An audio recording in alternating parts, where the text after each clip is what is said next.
Record.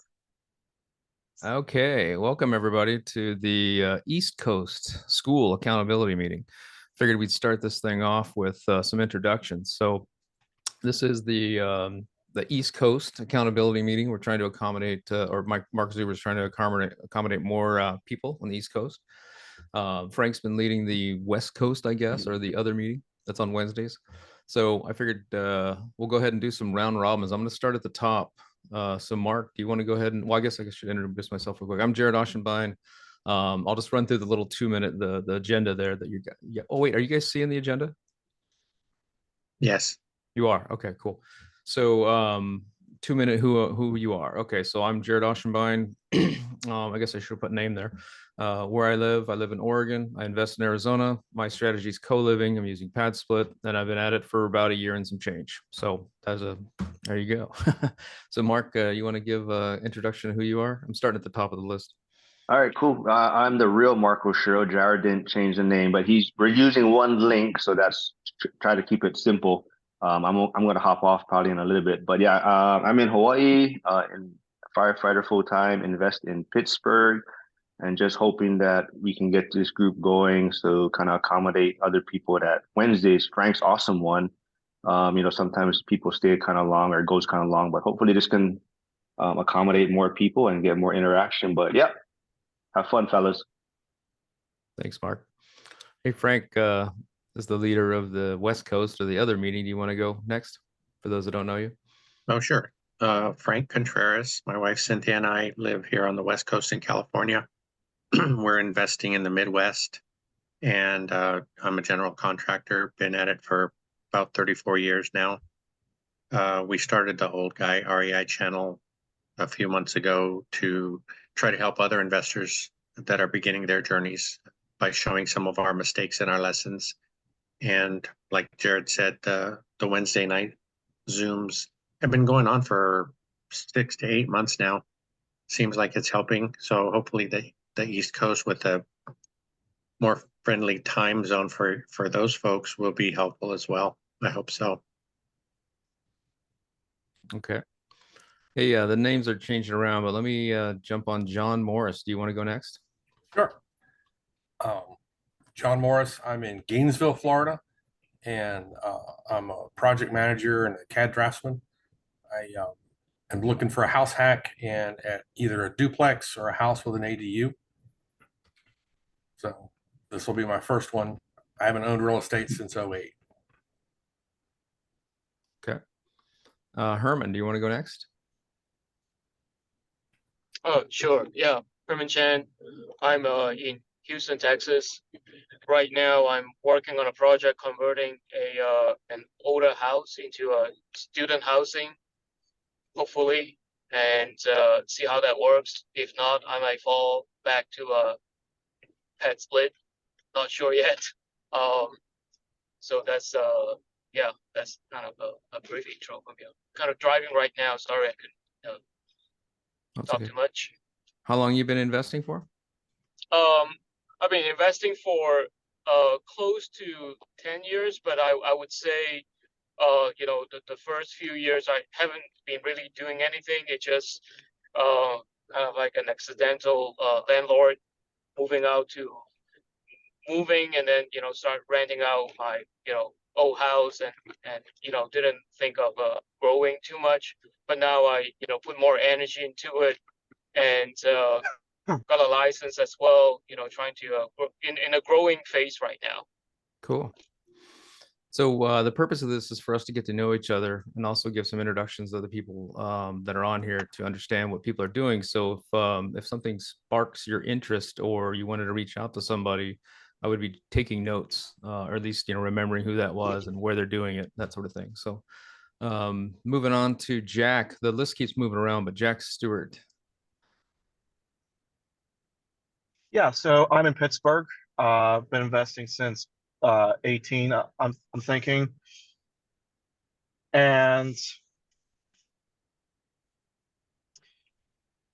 right now I'm currently moving into a house hack. I own a couple other rentals, and I'm doing a equity build at the same time. Okay.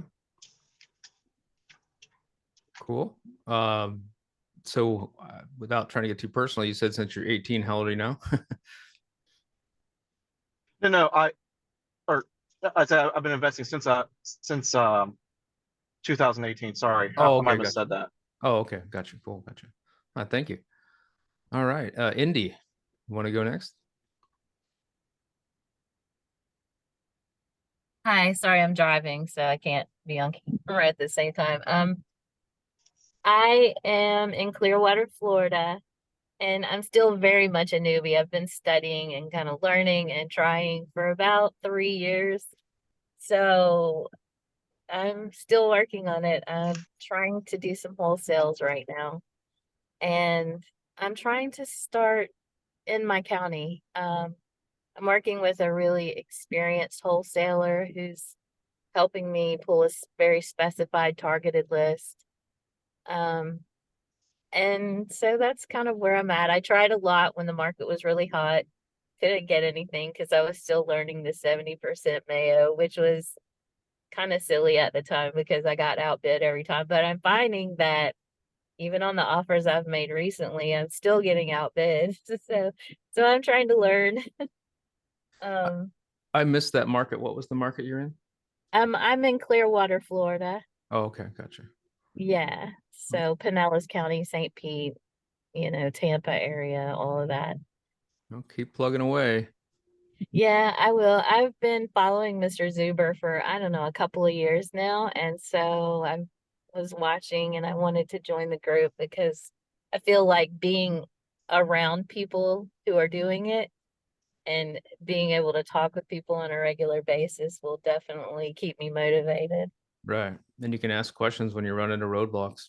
So Okay, yeah, I'm actually working. I'm gonna be working. I just pulled the list. I'm waiting for it to come over, skip trace, and it's gonna be pre-probate. So um, that's where I'm starting, and we'll see what happens with that. So I'm just gonna literally pick up my phone. I've got a very small list, so I'm gonna pick up my phone and call every single one of them. So yeah. Cool. Well, thank you. Hey, yeah, thank Mikey. you. Oh, sorry. Mikey, you want to go next? Yeah, sure. Hey, everyone. So I live in Hawaii. I invest in Pittsburgh. So it's like a clone of Mark. So I'm really grateful that I was able to meet Mark. A buy and hold investor, got 2 single-family homes, been investing for about a year.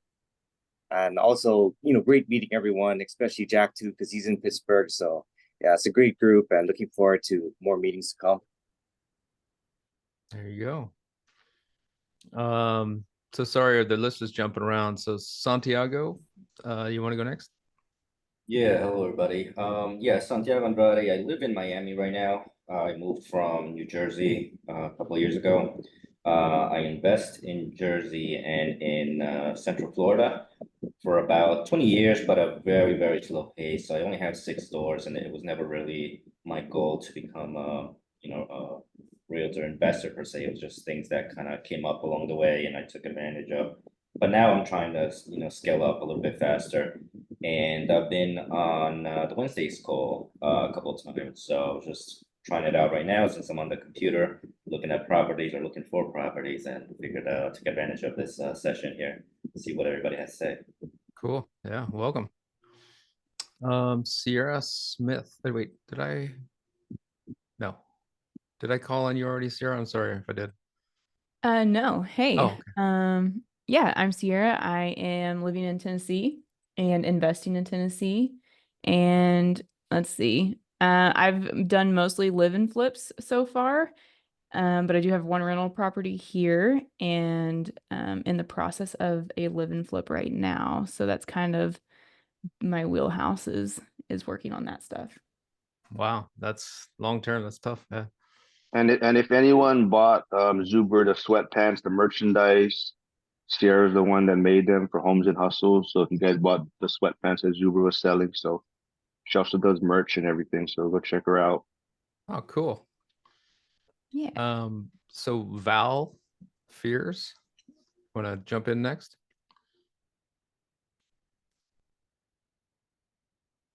Yeah, if you're talking, you're on mute. Yeah, I'm here. Can y'all hear me? Yeah, Okay. yeah, yeah. Okay. Yes. I'm in North Carolina. I just jumped on. I'm trying to do some yard work here, so I apologize. But I'm in North Carolina. I have three properties.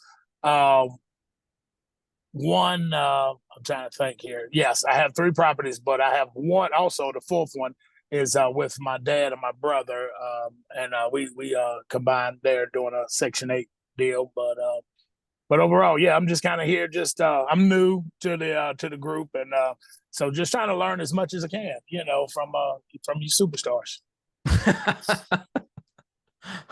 Superstars, huh? Okay. Yes, sir. I think we're all learning, man. We're all learning from each other, and we're all growing yes, together. sir. We all Yes, grow up. sir. What they call Yes, it? sir. They say, a rising tide raises all ships, I think it's called. So Yes, sir. Yes, sir. yeah. Let's see. Who did it? Jeff, I missed you, right? Yep. I'll take my turn now. So we live in York, Pennsylvania. We invest in Lancaster and York. My brother and I have 8 units in Lancaster, and my wife and I have 16 units in York.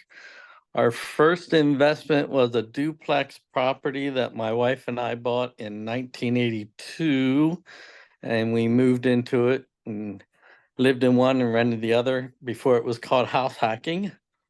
And so our strategy is buy and hold multifamily, and we're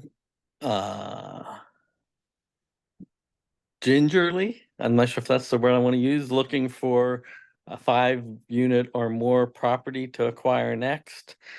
And I don't know, what else can I tell you? How long you've been at it? In 1982 is when we bought our duplex.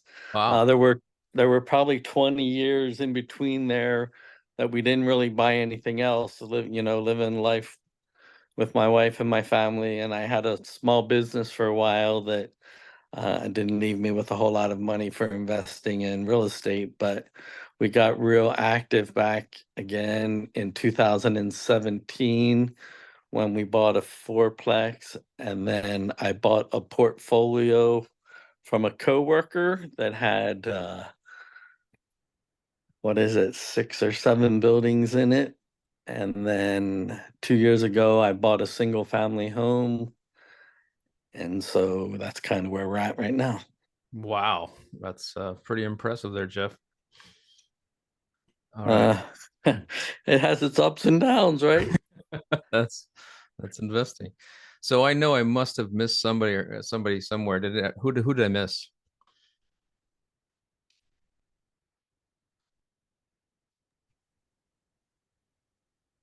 Stacy, it looks like. Stacy, did I miss you? This is Stacy. I hopped on late Okay. and live by Lincoln, Nebraska, and we have about 60 units that we've acquired since 1987, and I retired in the March, so just trying to figure out what we're doing next.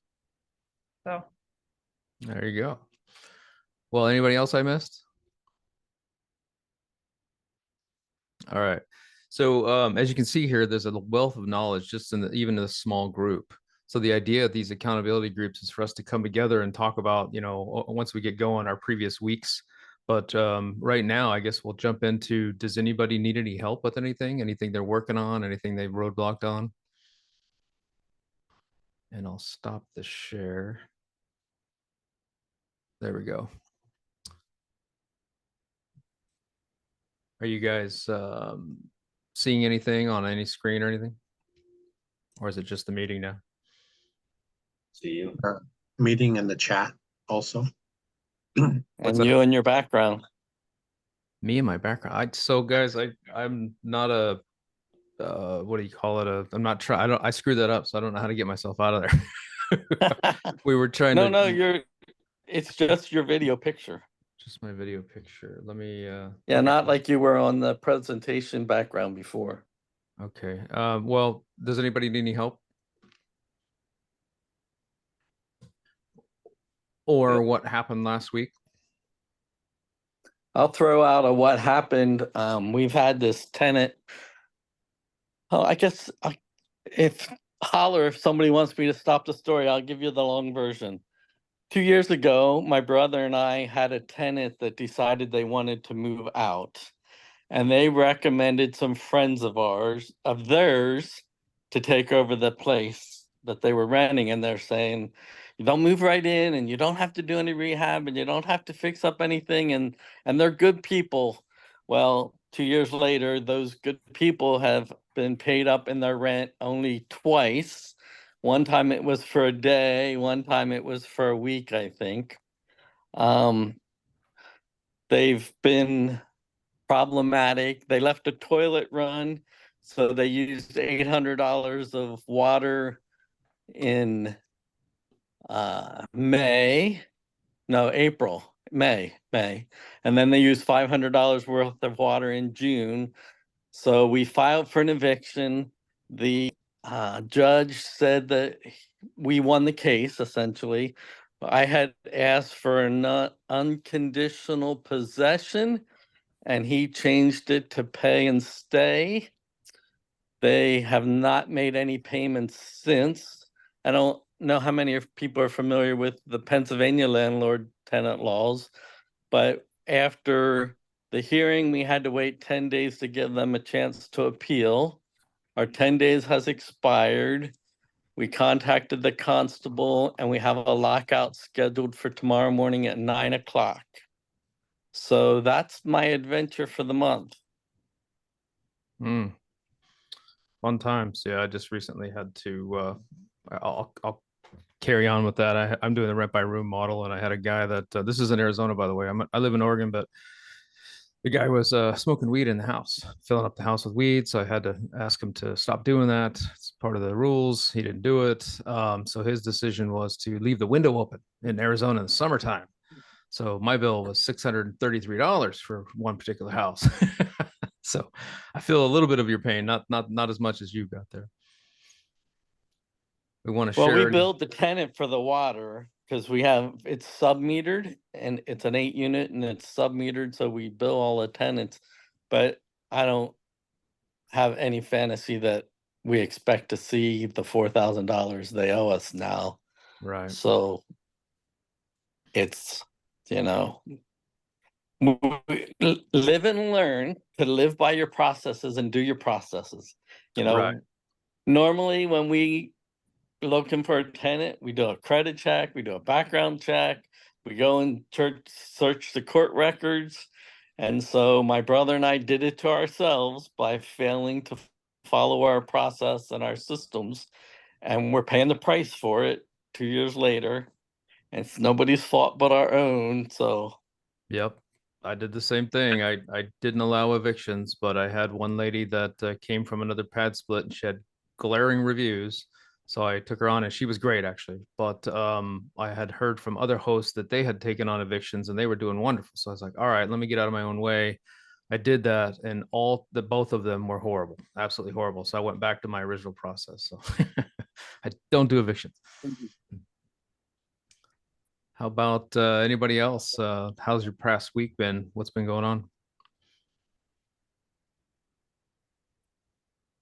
Well, actually, I have the same story as you guys. I had somebody leave last year, and they recommended their friend, and it was the same story, right? It was you don't have to do a lot of fixing, maybe just paint the place. They've already seen the place. They were friends. They used to visit, and they're like, okay, they're okay with everything in the house, and they both have good jobs, etc. And I didn't want to. Well, at the time, my excuse was that rents seemed to be a little bit lower than what I had been advertising, or at least what my previous tenant was paying for. So I didn't want to put it on the market and not have it rent for that, or have to rent it for less. So that was my excuse, and I ended up just taking them in without a whole lot of due diligence. And they always pay late, but they eventually pay. But it's just super annoying. They'll pay maybe a week or 2 weeks late. They are paying the late fees, so that's a silver lining, I guess. But I think in retrospect, I'd rather have taken a month or two off waiting for the right tenant.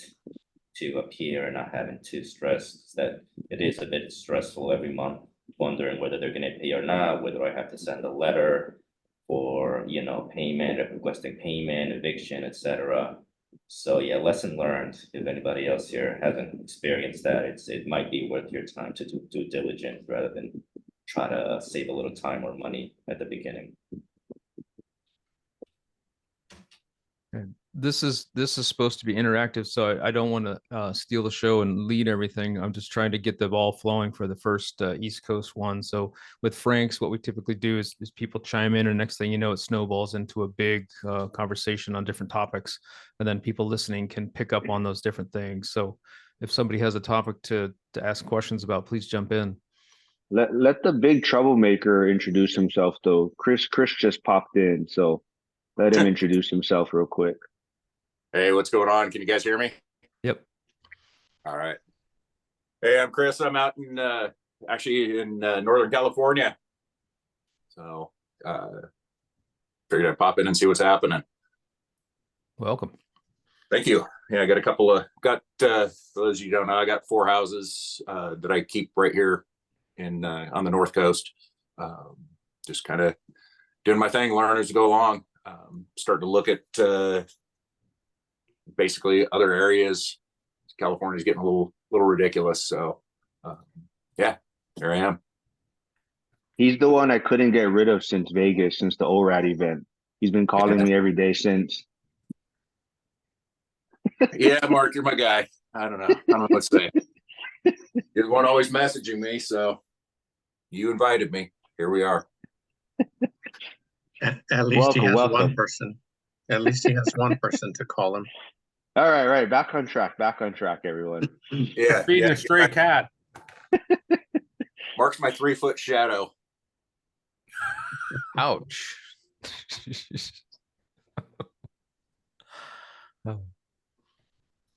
So anyway, what do we got going on here? We're talking about different strategies, and if anybody has any questions or roadblocks, I'll throw a quick one out there for those of you who are in hot environments.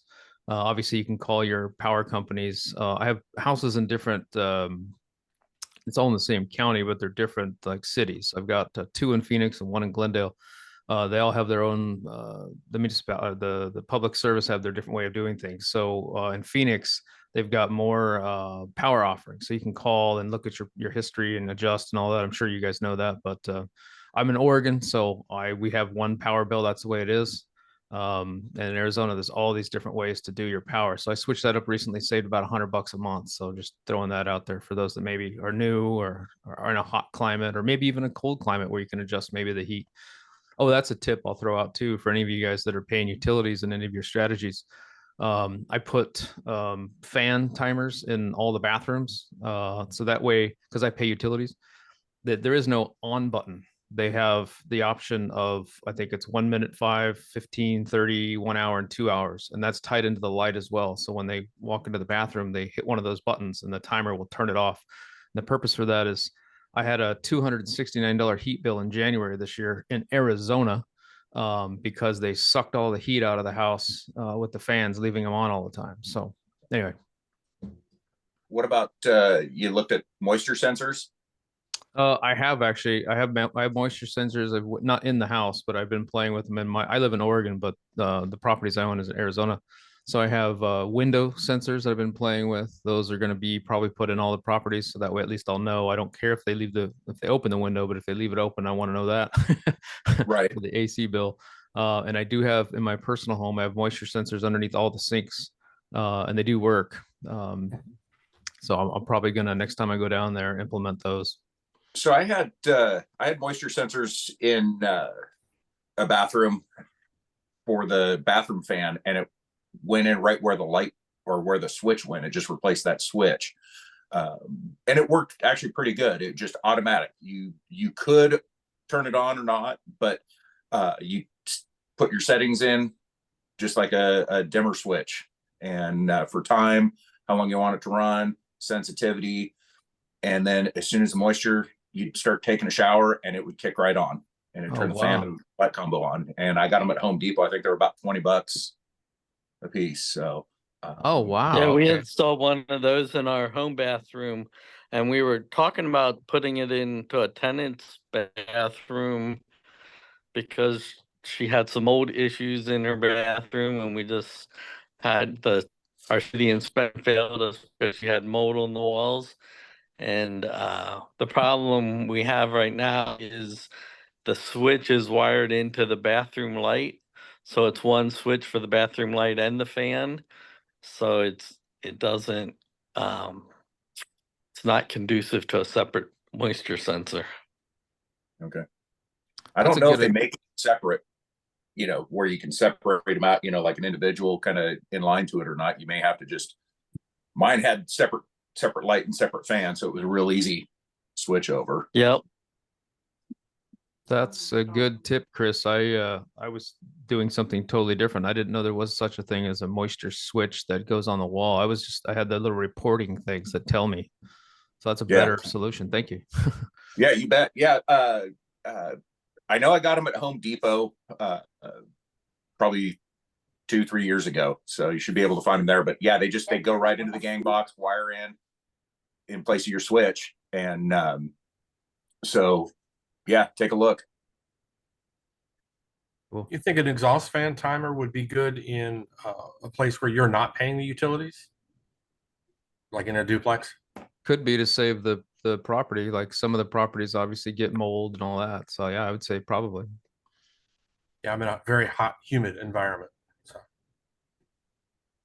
Yeah, and that's something to think about with the humid environments, and even like down there in Phoenix when you got monsoon season running through, those things will pick up the moisture, and they will turn the fan on randomly at any time they detect moisture. So that would be something to consider.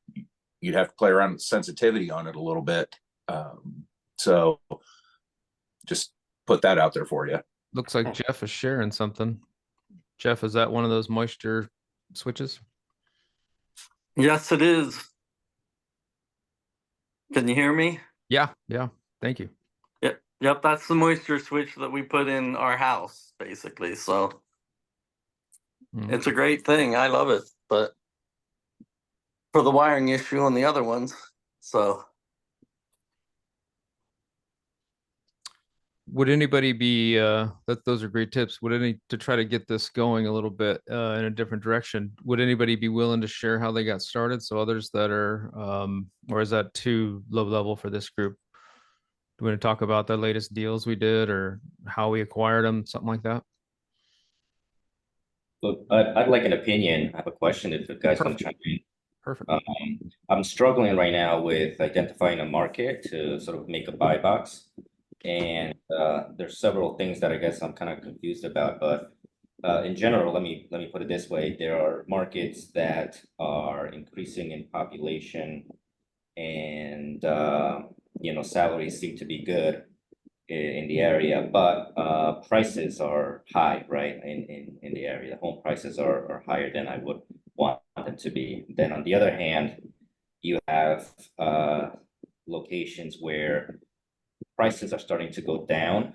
Population might not be going up, right? Pretty stale, and rents are also pretty stagnant. So I seem to come across these two variations, right? And I think what's happening here is I'm either going with the stagnant, lower priced homes for cash flow, and the play on the higher, more expensive properties in more established areas going for like an equity play. Is that the binary of it, or is there a middle ground that people could, because I would prefer something with cash flow, but with, eventually 5-10 years from now for the equity to keep increasing. Any thoughts on that?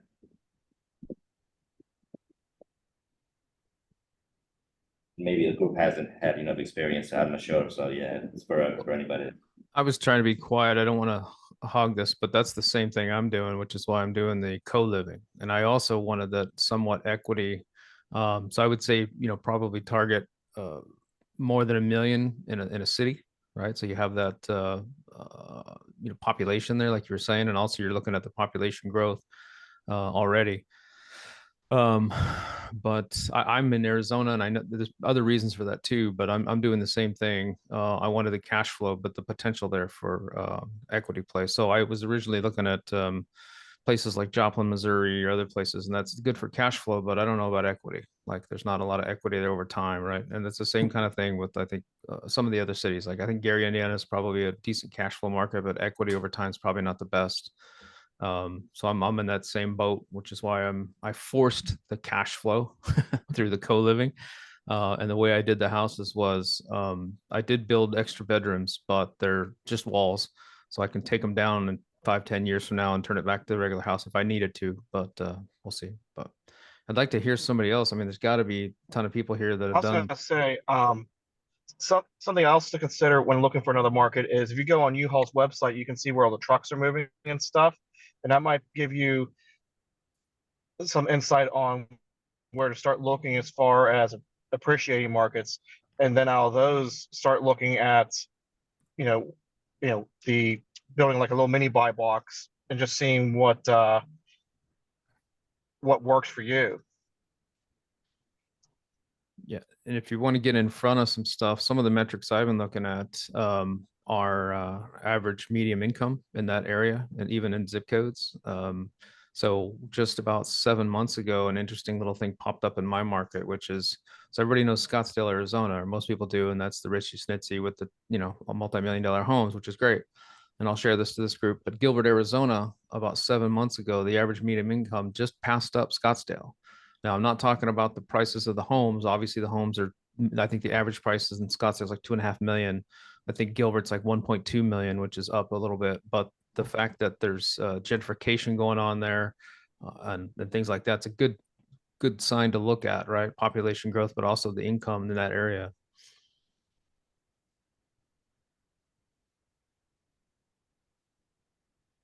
Yeah, the problem with that, right, is that, for example, if I was following Zuber's rules, right, I saw a video today. It might have been the Daily Financial, I'm not sure, but he mentioned, hey, where there's price cuts, right, that's where there's room to negotiate, right? But all these areas where the population is growing, it's unlikely that there's going to be price cuts, right? So it brings me back to square one, right? It's not. I guess my thing is, I'm afraid to invest in somewhere that, even though I have a good deal, might be a declining market, right? Or it just doesn't go anywhere, But maybe that's just a me problem, right? Maybe I'm just risk averse. Not Is there sure. a middle ground that you could find where the cash flow isn't necessarily great, but it's positive, but the ability for the rents to continue to go up is there? So like the growth is in the rents of rent growth. Right, right. I think that's probably likely. I think just with what's the word? With inflation, that's probably going to happen naturally, but I don't think it's going to be like life-changing type of thing. Maybe I'm asking for too much, but yeah. I think the other problem too is that I haven't purchased the Zuber's course for the finding a buy box or not. I gotta check. I don't remember if school has it as well, but I'm still like in that phase where, like, how do I know what my buy box is, right? Like, I'm in Miami. It's too expensive here, but how do I know that Kissimmee is not my buy box? Or I left Jersey. How do I know that Central Jersey is not my buy box? Like, not even. I think that's step one. I'm kind of struggling with to begin with. Well, you had a distinct. I would encourage you to stay away from New Jersey because they've become very, very tenant friendly. Yeah. And not very good for landlords. So when I picked a buy box on our the first time too, actually, buying the house hack, I bought where I wanted to live, essentially, a area I was comfortable living in. When we started our larger buy in late 2018, 2017, I was working in Lancaster and living in York. So we made a conscious decision that my buy box was going to be on my daily drive path. And that wasn't because I was going to visit them every day or that I had to stop in and see them every day, but the fact that I was driving close by every day made it easy for me if I had to stop in and do a showing, or if I had to stop and fix something, or if I needed to change something. I heard you talk about buying an appreciation play or an equity play. If you're early in the game, I would discourage you from buying anything that doesn't cash flow. I know it's really difficult and hard to do that, but I would probably I don't know if you remember hearing Zuber talking about in the beginning, he was searching for anything within a 25-mile radius of their home. And then he increased it to 50-mile radius, and then he just decided to change town. But until you analyze 50 deals that are within 10 or 15 miles of your house, I would probably not consider going to a different market, because you're going to know even less about a different market than your own home market. That's a great point. So That's a great point. Yeah, before we bought our first one in York, I had analyzed 76 different deals that were all within 3 miles of my daily drive path. Okay. I work from home, so I'm not driving anywhere, but I think that Well, yeah, that's a whole different story. Don't get me there. We decided to buy a house during COVID, and the house became the buy box was halfway between my daughter and my grandchildren. So we found this 5-mile radius that was halfway between the two in York instead of Lancaster. It also happened to be 5 miles away from the office that I was assigned to, which was oh, this is a great place to buy a house. Well, since then, I got permanently assigned remote, so I don't go to the office anymore anyway. But we're real happy with the house. We bought it, bought it for a deal, remodeled it, fixed it up. It was the woman that moved into a nursing home. She had been here. She bought it new and was 85 years old. The house was 40 years old. So it's good on the real estate journey, I guess. Wow, that's cool. Yeah. Yeah, there's something to be said for, I don't know if you were plugging away at that, but I was it's searching for my second home. I had it under contract, and then I had to drop it out of contract. And I was searching and didn't find a deal. And I came back to that same one and put another offer in and got it for $20,000 less. Nice. Yeah, it was great. But the funny thing is after I bought that one and construction started, one of the other properties I was working, it was an off-market deal. The guy came back to me. He had listed it for $585. Long story short, we picked it up for $465. He had a hard money loan on it and he was bleeding out. And so it was a couple months later, he came back to me, and I'd followed up with him a few times, but not like you're supposed to, a lot. I think I followed up maybe 3, maybe 4 times. And he knew I was out there. And finally he just gave up the ghost and came back to me. And he said, all right, man, I'll take that offer you had. And I was like, dude, I've already bought another house and I'm under construction and I can't pay you that anymore. And he's like, what could you pay? And I told him, and he's like, okay. So we did it. We closed in 12 days. It was amazing. And that house is my flagship. It is fantastic. The guy had put $120K into reno in it. Like I said, this is in Arizona. It wasn't my normal buy box. It's a 2-story house, which I normally don't like. But because it was double pane windows and everything was done so, and I knew the contractor that did the work, and that helped a lot because I've never used him because he's way too expensive, but I've seen his work and he's fantastic, but he's twice as much as everybody else, so he's worth it. But I can't afford that, so that was a big plus as well. So yeah, just consistency, I guess, and just being in there and talking to people, and that one just kind of came to me too. I wasn't actually searching for that; it kind of came out of nowhere, and then we just kept working together and came to fruition. So. Santiago, you said that Miami is expensive, and I probably certainly agree. I thought Gainesville was expensive until I started looking in some of the other cities in Florida. But have you actually looked in particular at certain specific things like, single family that are smaller or larger, or condos, not that I recommend condos, but to where you actually like can know what a metric is for it or In for my different area, types? in the Miami area, you mean, or in general? Yeah, Miami.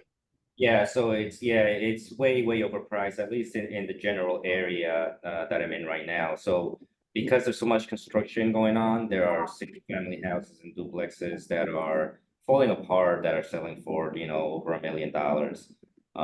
Because the land is worth a lot, right? They could it's zoned for people to build buildings in there, so they're aiming for that high-end investor that's going to throw up a luxury building. So that I have been looking for that in my immediate area, and it has not worked out. Likewise with the condos, it's just the way Florida is working right now with the high insurance rates, with the HOAs going up substantially in many of the buildings here.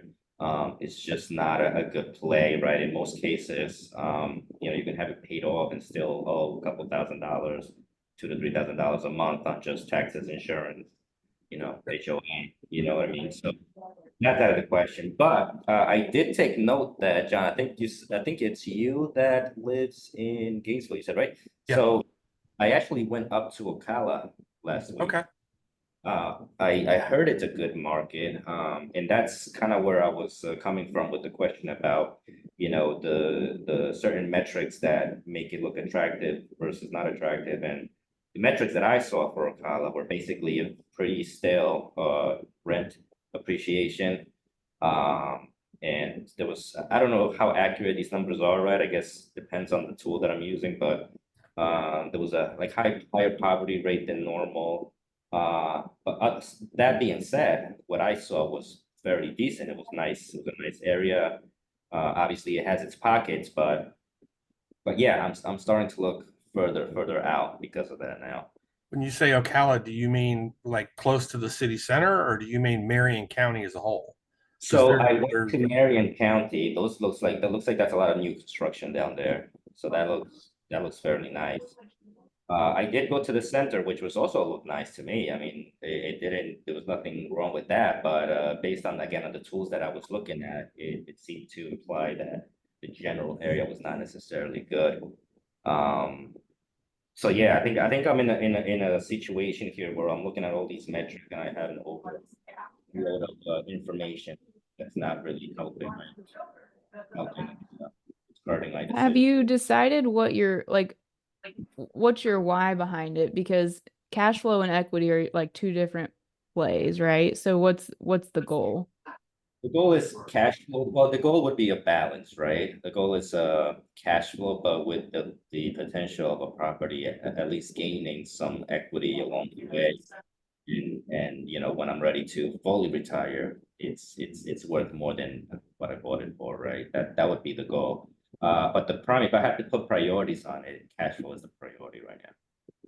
Yeah, so then I would probably really, really shy away from anything that's just an equity play.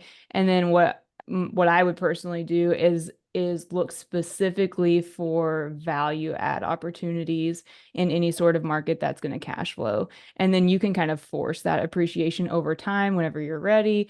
And then you have that extra appreciation that kind of like at your fingertips, especially once you have a team. But I would definitely focus more on the cash flow and then focus more on eliminating as many headaches of like getting started as possible, because like the numbers game and the market game is like really appealing until you get in it, and then you're like, oh, it's like a maintenance game. And if I can really do well with my operations, then kind of the market is going to cater to you because you're going to perform really well. So just like everyone says, there's someone doing really well in every market, so you might as well just be that person.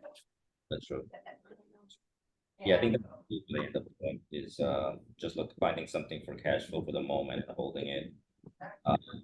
Because the other properties that I have, they gained a lot of equity, but a lot of it had to do with that, sort of explosion during the pandemic, right? So it just kind of forced everybody's equity up. So it wasn't organic, but I benefited from that, like most of you probably did. But yeah. if your plan is to hold for 10 years anyways, like there's gonna be some appreciation. I think I wouldn't. I know you said earlier, like in the markets where you feel like there's gonna be price cuts, isn't necessarily the markets where there's going to be necessarily growth in population, but I don't know if that's necessarily true, since that's more, the price cuts are going to be more due with like, you know, supply and demand, right? Not necessarily the population growth. I know Nashville gets a lot of price cuts right now just because it exploded so high, but it's still definitely like the population growth is for sure there. So I wouldn't necessarily, you know, count out those either. Is there a metric that you guys would you know, that's really key for you guys to kind of stay away from somewhere, right? Like for example, let's say population growth is in the negative, right? That's probably something that everybody wants to stay away from. Anything else along those lines, or maybe you guys prefer that?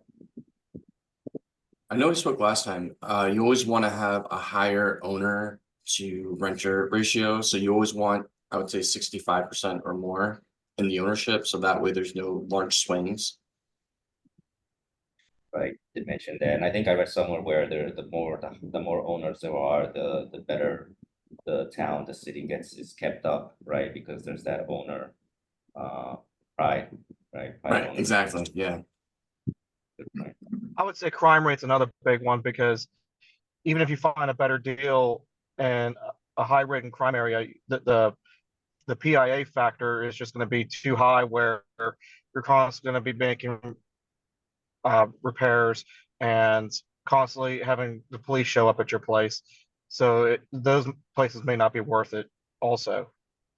Yeah, the crime statistic, that's a tricky one, right? Because where I lived in Jersey, it's I mean, supposedly statistically there was a higher crime rate, but you know, I was never scared to walk down the street. It was nice houses. I don't, yeah, that's a weird one for me, because you're right that you want to stay away from those, but it seems like every city where people may want to live, right? Miami, New York, California, there's a significant rise in the crime rate there. So it kind of skews your decision making a little bit, right? Because obviously someone in the middle of it's not going to be a high rate of crime. I think what I would do in those circumstances is like, once you figure out a city to invest in, then jump on like a local Facebook group. That way you can kind of see what areas are talking about, and you can try and pick the brains of people in that local market of what are some of the good areas versus the bad areas. Because I've noticed the same thing in my area about the crime rate, where I'll go walking out in the streets, because I work night shift, 2, 3, you know, anywhere from like midnight to 4 o'clock in the morning. I'm not worried about anything, but at the same time, they're saying it's a D level area. I'm thinking to myself, there's no one even on the streets besides me. Like, who's afraid of getting mugged at this time of night? Right. Sometimes the statistics also will refer to like total number of calls, so it gets a little nuanced when you look at the data too. I think that's the thing too, and like where I recently started investing, it's more of a city than, you know, towns, or like even out in the countryside. So there's a lot more calls, but like when I actually broke down and actually looked into it a little bit more, they're all domestic calls. Like there's hardly any like robberies or people breaking into cars or anything like that. It's a lot of just domestic disputes.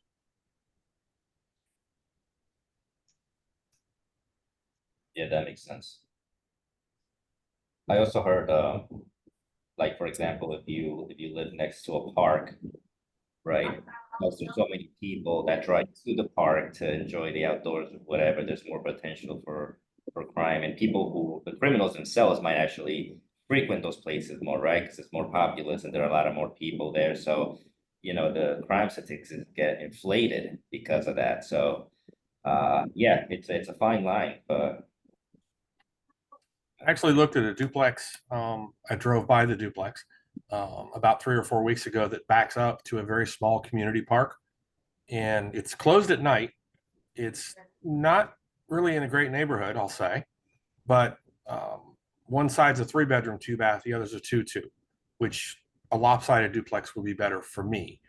And the problem was, I just could imagine if, you know, it gets dark in Florida at about 9 o'clock at night. So I could just imagine laying in bed, trying to go to sleep to get up real early in the morning and hearing a basketball bouncing and bouncing and bouncing. And then with the neighborhood besides, it was just like, but to some extent, you're going to get a lot more activity by a park. Activity brings good and bad. Yeah. Jack brought up something. I don't know if you guys do this, but you might not have the ability, but looking at a property during the day is totally different than looking at a property at night. I had a property that I was looking at and I went by at night and I don't know what the hell was going on, but the whole street at night, everybody came home from work and there was just cars everywhere. So that may be an issue, maybe not. I don't know. Just another thing to think about.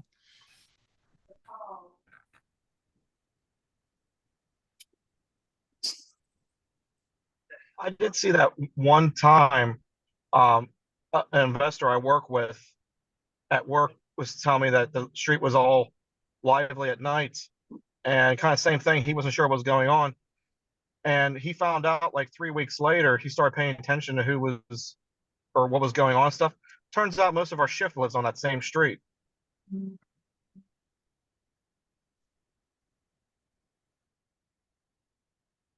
Yeah, that's the other thing too, right?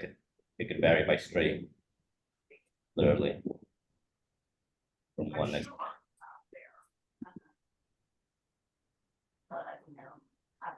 So anybody want to offer up some key learnings they've learned along the way? Like what's like the major thing you've learned? The biggest thing the two biggest things I always advise people when looking back is screen your tenants and don't get stuck in analysis paralysis. Because I know for me, I was stuck in analysis paralysis for at least a year. There's a video on Mark's channel about me talking about that. And the other thing is I made a mistake early on, which some of you guys talked about earlier, where you took someone without screening. Someone saying, "Oh, this is a great tenant. You'll like them. They're great," and it ended up being a total nightmare. For me, in my case, it was 3 months, and it cost me almost $9,000 worth of damage. In that regard, if you trust your realtor, would you trust them to find you a tenant if you're literally starting your first property ever? No, they'll No. never care as much as you do about the tenant. No one ever does. I think you really have to find, the right realtor for it. So before, I had someone, do the leasing for me, and he really dig into, the background of the tenant. He look at the whole full picture and give me very good advice on how to pick the tenant. And I would say the tenants he procured stay in my property way longer than the tenants that I procure myself. So there's something to it. But I mean, does every realtor do the same good job for you? I don't think so at all. And a lot of realtors, they don't have experience, they're not investors themselves. So I mean, it's a roll of dice sometimes. My realtor, they are investors themselves as well. They're small, they're young, but they seem to be good. We'll find out after I've done 3 or 4 deals. But if all of a sudden faced with having to find a tenant for a 3-bedroom, 1-bath house, I'm gonna have to figure out where to start.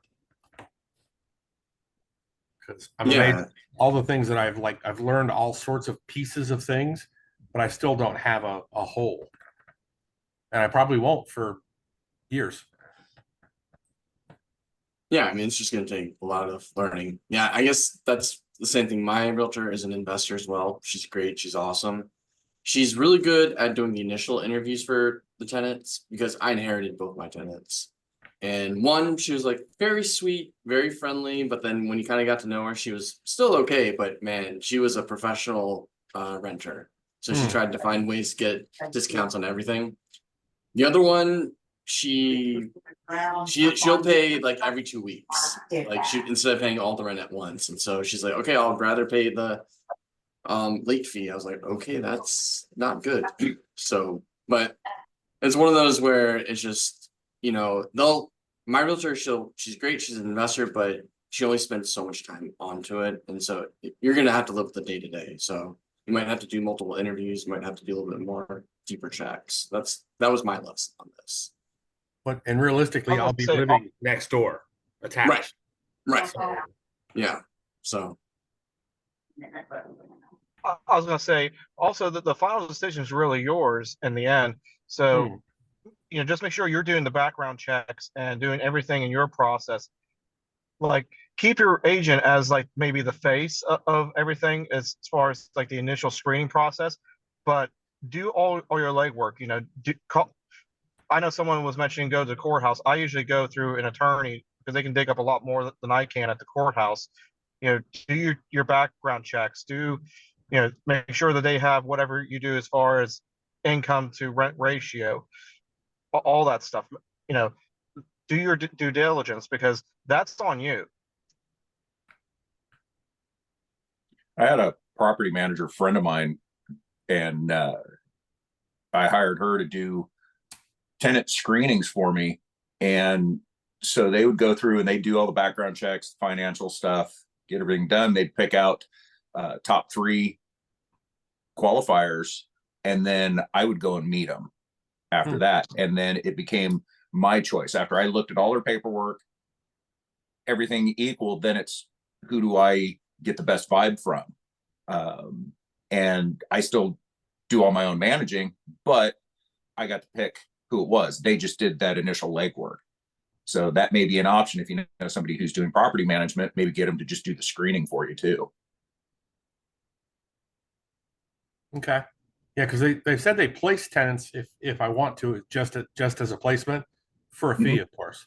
Right. But they might for a smaller fee, they may turn around and do a screening for me that gets me a bulk of that information. Well, and they may just want to do just do the placement, but if they give you the option of here's your top 3 or here's your top 5, and then you and just set it up that way and just say, hey, pick out the best that come through, and then I want to do the final meeting and I want to have the final say so, and you can do that. So my last one, sorry, go ahead.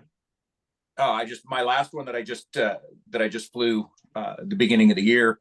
I did everything myself. I ran the ads, did all the screening, whatever, and it wasn't bad. But I would recommend before you show the place, have everybody pre-qualified and do showings to pre-qualified people, because otherwise you'll get inundated with everybody just wanting to kind of look around. And if you've got a lot of people, if they're all qualified, I would set up 1 or 2 meetings where you can have everybody kind of come over and just do an open house kind of open deal. House. Otherwise, yeah, you're back and forth. So just that's what I found on the last screening that I did myself. Yeah, that's normally what I end up doing is I just set up a couple open houses. I also like what Chris was saying about having, if you use the realtor, to have them give you like 5 options. So, but just make sure that they give them to you all at the same time. Because I know like where I'm at, it kind of goes more by if you find the first qualified tenant, you have to take them more or less. But if they give you all 5 at the same time, then you got them all at the same time. You can freely pick which one you feel is the best one. Most definitely. Yeah. Follow, make sure you understand the laws of it. Yeah. There are legalities where you can kind of cherry pick, but you can't, but there's ways around it. So yeah, have them, like you said, just have them give them to you all at once. Just, we're going to do, let's say, 2 weeks advertising. Give me the top of them, see how many you got. If you've got to hold it for another week or 2 weeks or whatever, but just give me the top ones. And then I want to have an open house for them and do that. And we did that on a unit here a couple of years ago. And I think we had about 10 people that were qualified and just had an open house and had them all show up. It's like, look, here it is between, 12 and 1, we're doing the open house. You get to look around. They've already got all the information. And I just happened to be there working on, and it was a duplex. I was working on the other one. So I just popped in. And then I was able to kind of talk to some people and pick out, it's like, yeah, okay, they are this or this, and get a feel for everybody. And everybody gets a feel for you too. Right. And some may just say, hey, you know what? I didn't get a good vibe off the landlord and I'm out. And that's totally acceptable, So, get your options lined up, but just make sure you understand what some of the legalities are too. You don't want to get yourself caught with, favoritism or something like that, depending on what state you're in. My boarding stones in on my nightstand and or desk. So if it's one that you're not attached to, or So is anybody using Hemlane for that type of thing? I am. Okay. Yeah. I've been using it for just this year. It's not bad. It's somewhat user friendly. I've got all my tenants. I've got one unit where they're old school. They don't do online banking or anything. They still send me a paper check and I'm totally fine with it. They've been in the house for 11 years and they're not going anywhere. So I'm good with that. But the rest of them, the automated payments, you set it all up. You can build your late fees in, everything. Everybody gets an email. You can communicate through it depending on what level you go. I've got all my stuff set on basic. The advertisements, when I flew my one of my units, they flew it, and I was getting tons of messages, tons of people looking for getting the application questions, and that opened up the door. I was doing Zoom interviews with people, just giving them walkarounds, whatever. So it worked really well. The communication with everybody has been really good. I don't know. I haven't tried any other ones, so I don't have anything to compare it to. But for my first, online management stuff, it's been great. But I just basically use it for the automated payments, the any advertising, legal contracts, stuff like that I need to do. I still have a really good kind of communication with all my tenants. We've all pretty much kind of turned into friends more than anything. Call me anytime, and but we're in a small area up here. So you see the neighbors at the store, the gym, or wherever, and you get a vibe of what's going on real quick. What's your market, Chris? I'm in North Coast of California. So our county is maybe 100,000 people. So we're 200,000 here. So okay, yeah, just in the our main city and kind of the hub is, I think, 28,000, and then the rest of it is all rural area. So real small knit kind of community, but it's doing like everything else in California, and prices just keep going up, and we're right on the coast, so that doesn't help. 80,000 of our population are all going to college. So when they're here, they're here. When sure. You get to work quicker. Yeah, so I bet I could count on both hands the times that I've run into a tenant away from their home. So, I think I ran into one or two of them at the grocery store one time. And I think I ran into one at Starbucks one time. And I ran into an ex-tenant at the hospital when I was there with my wife. So it's very unusual. I've looked at Hemlane a little bit, and I really like what she's saying, and I like what Zuber's saying about them, and I guess Dion's starting to use them a little bit too. But I use apartments.com, and it's free. They do some advertising. They do the background check and credit checks, and the tenant pays for the prospective tenant pays for the background check and the credit check. I've been real happy with them. We get, 90% of our rents collected through apartments.com. I'm a software engineer in my day job, so I see some really stupid things I think they do in their software, but I don't pay for it. So, if they don't want to put my suggestions on their roadmap, that's just what I'll have to live with.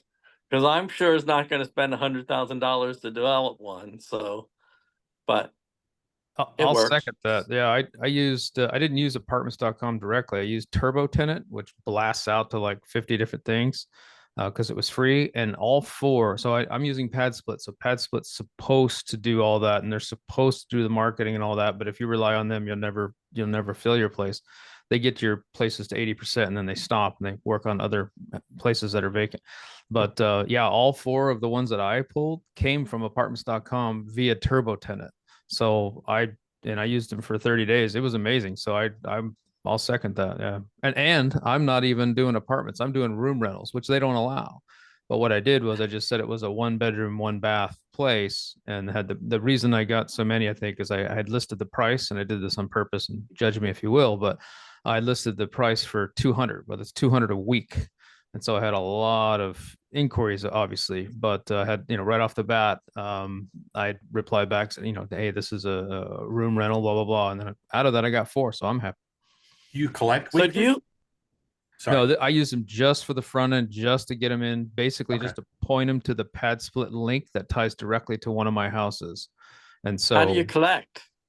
I collect through PadSplit. I used the Turbo Tenant, which pointed apartments.com, was just to get that front end marketing piece. And then PadSplit collects them. I get paid from PadSplit. Yeah. Is So do you have PadSplit a PM as well? Oh, go ahead. What's that? Is PadSplit a PM as well? Or They do all the people side, sort of. Yeah. I mean, I'll say most of it, but if you're going to offer a good service, you're going to get involved with the people. But I handle the maintenance of the properties and the cleaning and all the landscaping and whatnot. But they're supposed to handle the people side, which they do. But I screen the tenants they send me, and I've turned down probably 20% of them. So Do you have a short-term contract that you can get people out in 2 or 3 days without going through the standard eviction process? it depends on the time, and it's not a normal tenant landlord relationship. With what we're doing is rent by room, so it's a 30-day commitment, but it's a week to week after that. And you're not a tenant, you're a member. So when we refer to the people living there, they're members. And how that works, it's legalese, but I'll just touch on it. Essentially, it's like a gym membership, right? So if you've ever been to the gym, you pay that gym membership every month. This is a gym membership. Well, it's a membership to a company, an LLC. In my case, my LLC leases to one tenant, and that's PadSplit. And PadSplit has members. And so those members of that LLC, when they sign their contract, they get access to helping their credit score and other things. But the main one, obviously, is access to the property for 1 week at a time for that membership. So it's a legal tap dance there, but that's how it works. And then if it's a case in Arizona where if somebody's, so far I haven't had to do anything past 30 days, but at the 31st day, then, and this hasn't come to fruition as far as I know in the courts, but legally, if you look at the way it's written, at the 31st day, then they have tenant laws according to the local municipalities and whatnot. But I haven't had to deal with that yet because I'm I'm an ex-Intel guy after 23 years. And one of the things I learned there was you're going to fail fast. And so if I have issues with a member right off, I deal with it immediately because I can't afford other members getting upset and whatnot. And I encourage them to communicate with me. And so if I have an issue, I'm pretty quick to, I give like one warning basically. And I know that's harsh, but I can't afford to deal with, and also like I think Chris was saying, the vibe, right? You can kind of get a vibe for somebody a little bit anyway. And I know there's some people might think, morally challenging there, but hey, man, we're trying to run a business here. We're not doing a charity, right? And so, and that may be harsh too, but, and I want to have a heart, and I've give extended things and help people out and whatnot. But yeah, in general, just I fail fast. But So do you not have to collect bed tax? what is it called? Bed tax, like you're a hotel. Not that I know of. No. Here, if you rent for 1 month, you have to collect. You're supposed to collect bed tax. That must be a state thing. I don't know if Arizona has that. I don't think I think Pad it might be county or city, but and it's like I don't know 13-14% or something crazy. Wow. Ouch. Yeah, so I would probably congratulate you for sticking by your guns and fail fast. Those are great principles that I would recommend everybody, set down your rules and set down your process and live by them. And I'll be the first to tell you that I fail at that from time to time. Take note of the tenant lockout I have tomorrow morning, but certainly if you sit down and define your processes and figure out what you're going to be, stick by them, they'll do you right.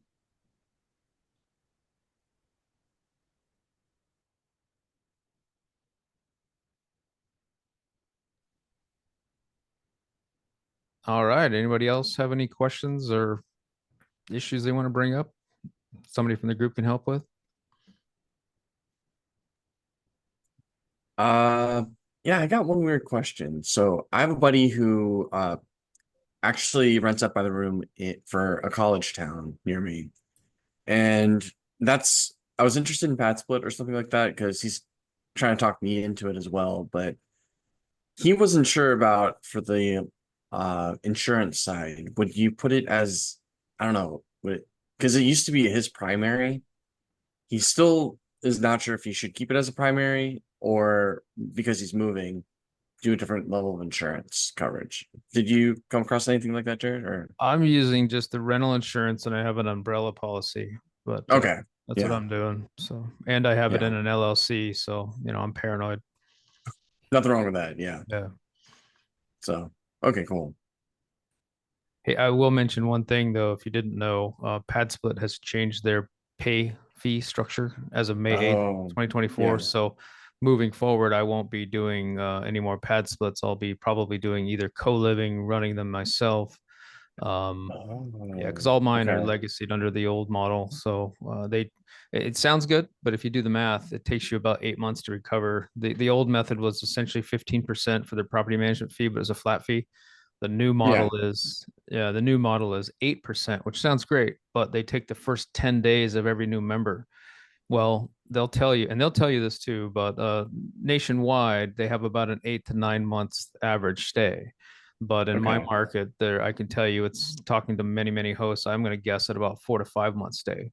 So if your recovery time for that 10 days is 8 months, you're never going to recover. And so I may continue with the 3 properties I have, and then it won't be such a big hit, but I won't buy a new one and starting off taking that 10-day hit for every new rental. And then people move, because in the beginning, especially, people are coming and going. And over time, you start to get people that stay. So it takes a while to stabilize. I mean, I'll say you'll have the income if you populate the house, but people move and go. Some people come in for a couple months or whatever, or they move there to look for a permanent place and yada yada. But over time, you'll start to get people that stay longer and longer and longer, and then you'll have your somewhat permanent folks or longer term folks. So me moving forward, when my lease is up with Pad Split, if I lose one member, okay, not the end of the world, but I won't start a new property at their new pay structure. So just for anybody considering that, just do the math and come to your own conclusions. So that's really good to know because he's having issues. So it's like, because if he's moving out of state, then it's more of the issue of being able to maintain it himself. So it's like the idea of a property management system that could help buy the room versus, yeah. So you're just going to do it yourself. Yeah, good. I would definitely encourage him to talk to his insurance agent because if he doesn't change away from his primary policy, they may deem it as insurance fraud and then toss out any claims he has, which could be a great big risk. So yeah. Okay, that's great to know. Thank you, Jeff. Yeah, I love it. And the way things are going, I think Jeff's right. I think they will probably toss it out because of the the financial strain they're under. Yeah. Yep.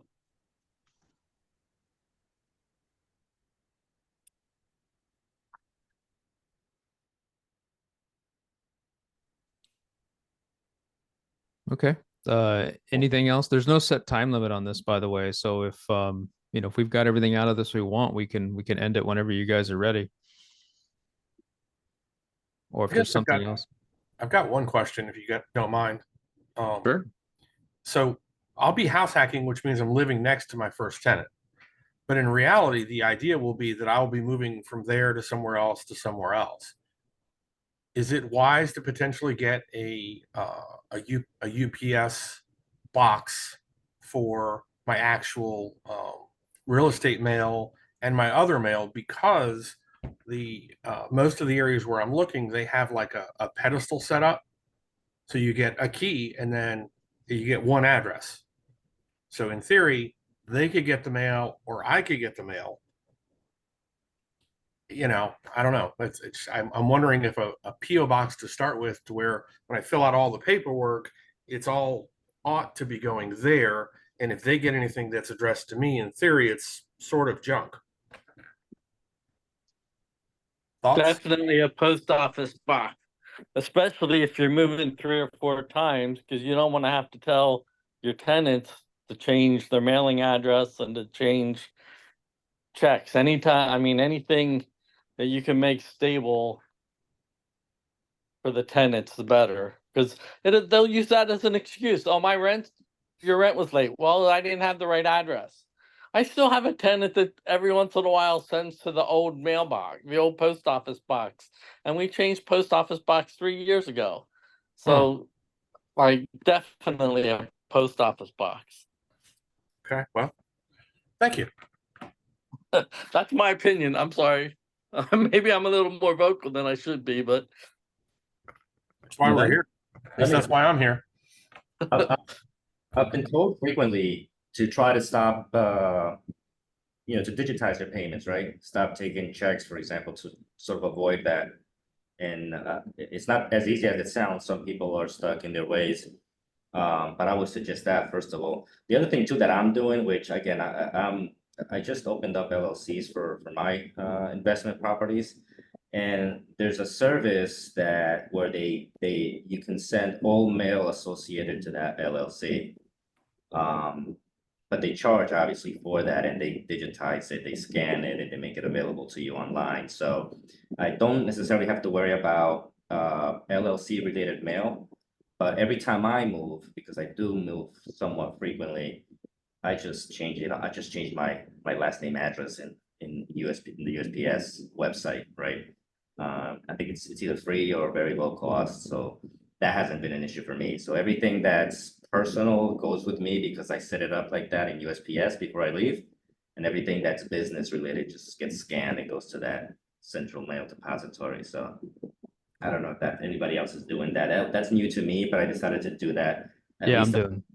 You're doing that too? Okay. Yeah, I think they call it a registered agent. I don't know if that's the term they use, but yeah, there's two. There's a registered agent, and then there's the service that actually digitizes that. But yeah, I think I'm paying. Do they scan the checks for you too, and can you deposit the scan? That's actually a good question. I don't know. That might be a caveat there for why you may not necessarily need that. I don't think they scan checks. I'm not sure. That's a good point though. I'll try to ask for next time. We've been in it long enough that we started out checks only, basically. So, you know, to me, this digital deposit online website thing is all new and kind of scary, but it really, you know, after I got over the initial hurdle of getting people set up and getting their email addresses and everything there, I love it. You know, yeah.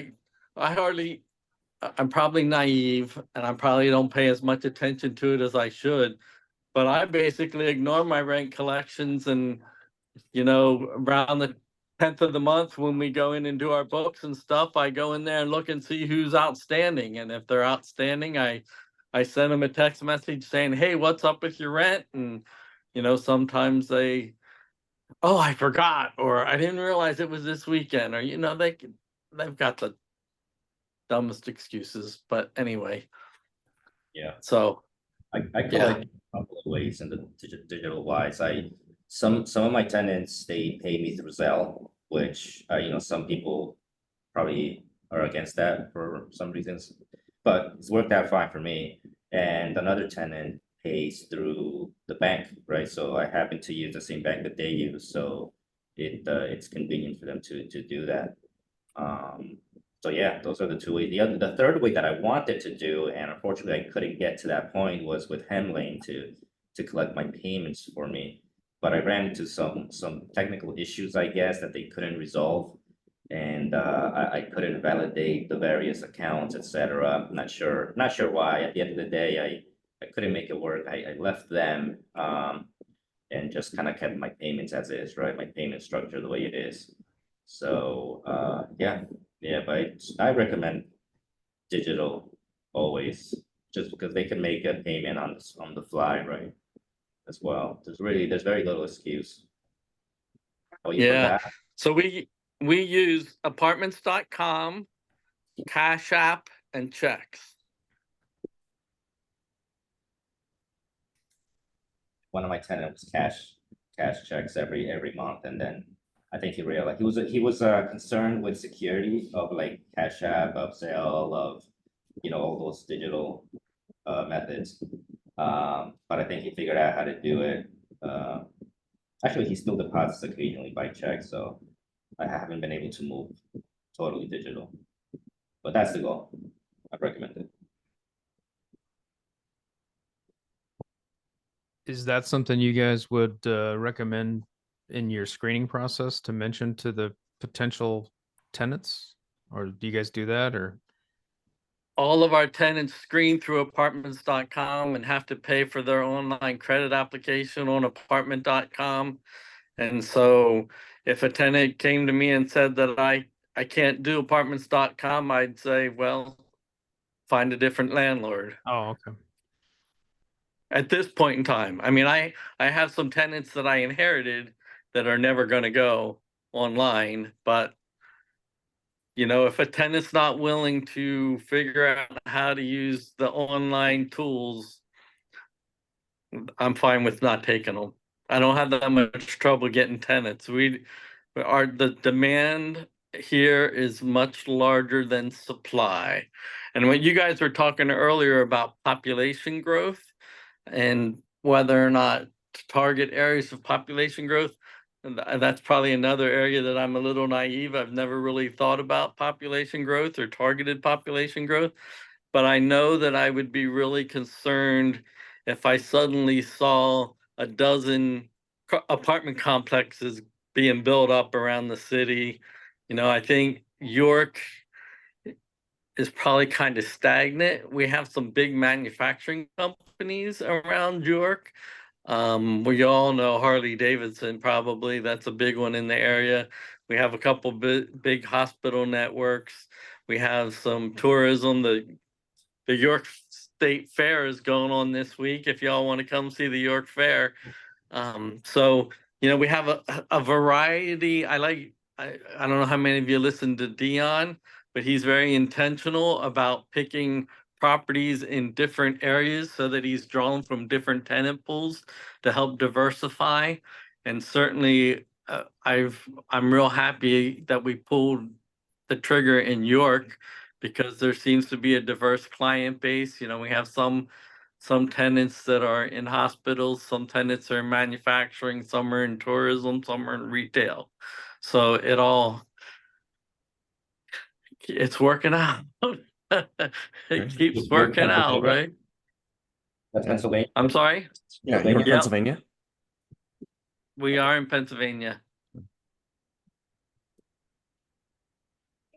Speaking of Dion, he on one of his videos too, in regards to the digital rent collection, what he does is if a tenant leaves, right? So he hasn't changed any of his existing tenants to Hemlane, but if someone leaves and he gets a new tenant, they will have to use the Hemlane product to pay rent.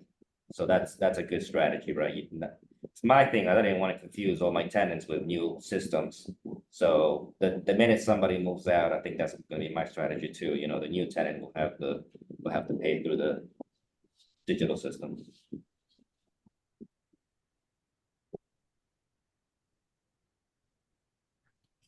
We haven't had any trouble with new tenants taking on the systems. It's only really where I just have one tenant really that's kind of adverse to doing it because she's older.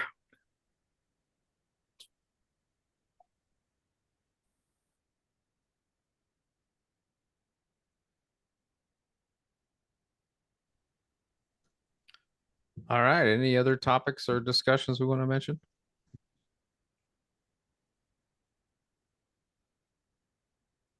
Okay.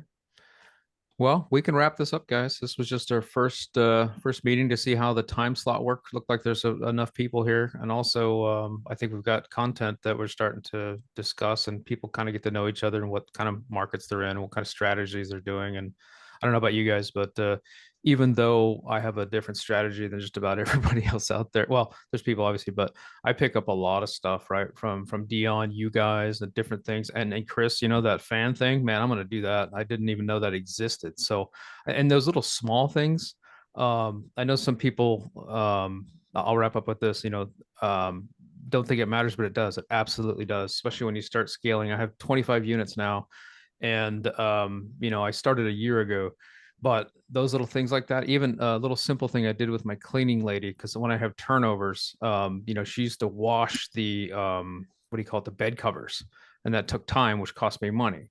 And so I said, hey, can I just buy a few of these extra, and then can you just take them home and wash them? She's like, yeah, sure. So that saved me $10 a flip. And that $10 a flip has saved me like $30-$40 a month sometimes. So I mean, those little things like that. So I know it's small, Chris, but I really appreciate that's a good one. I like that. You So bet. thank you. Happy to- Yeah, That's what we're here for. yeah. Well, cool. I'm going to go ahead and end the recording. Thank you everybody for showing up. This has been great. I learned a lot, and I hope other people did too. So Thank you for driving Zoom. You too. Thanks a lot, everybody. Appreciate Great it. input, great feedback. Yeah, I hope I helped somebody. yep. Yep. All Definitely right. great job. Thanks, everyone. All right. See you next Sunday. Take it easy. Have a good one. Bye. Bye.